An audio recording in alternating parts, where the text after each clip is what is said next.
Thank you, Mr. Speaker, and I rise in strong support of H.R. 4041 and yield myself such time as I may consume. Mr. Speaker, the Export Promotion Reform Act is a bipartisan, non-controversial bill that will help increase the export of American goods and services and in the process create new high-quality jobs.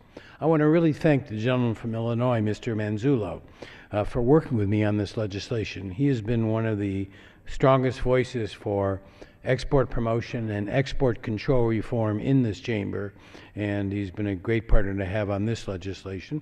And I also want to thank my chairman of the Foreign Affairs Committee, Eliana Ross-Lehtinen, and her staff for helping to move this through the legislative process to this point.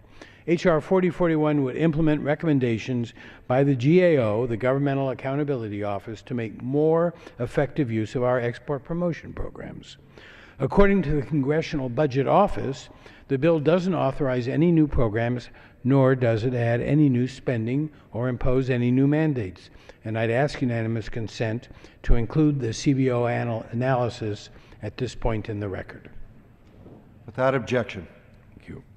The bill has been endorsed by a number of prominent business organizations, including the U.S. Chamber of Commerce, the National Association of Manufacturers, and the Business Roundtable.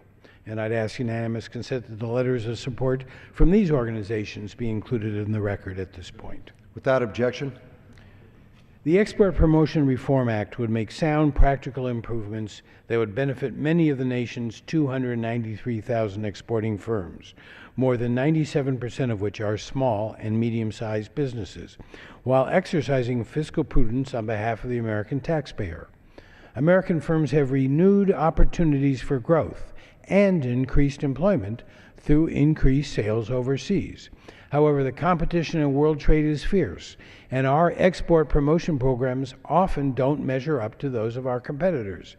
GAO has told us repeatedly that these programs would be more effective with improved coordination. To that end, H.R. 4041 would eliminate duplicative activities and improve service delivery to exporters, require a global plan to identify and target the best growth markets for U.S. goods and services, and require our ambassadors to develop country-by-country commercial diplomacy plans aimed at increasing U.S. exports, while making the effectiveness of their commercial diplomacy efforts part of their annual performance review. Mr. Speaker, the U.S. Department of Commerce estimates that every $1 billion in U.S. exports supports approximately 5,800 jobs here at home.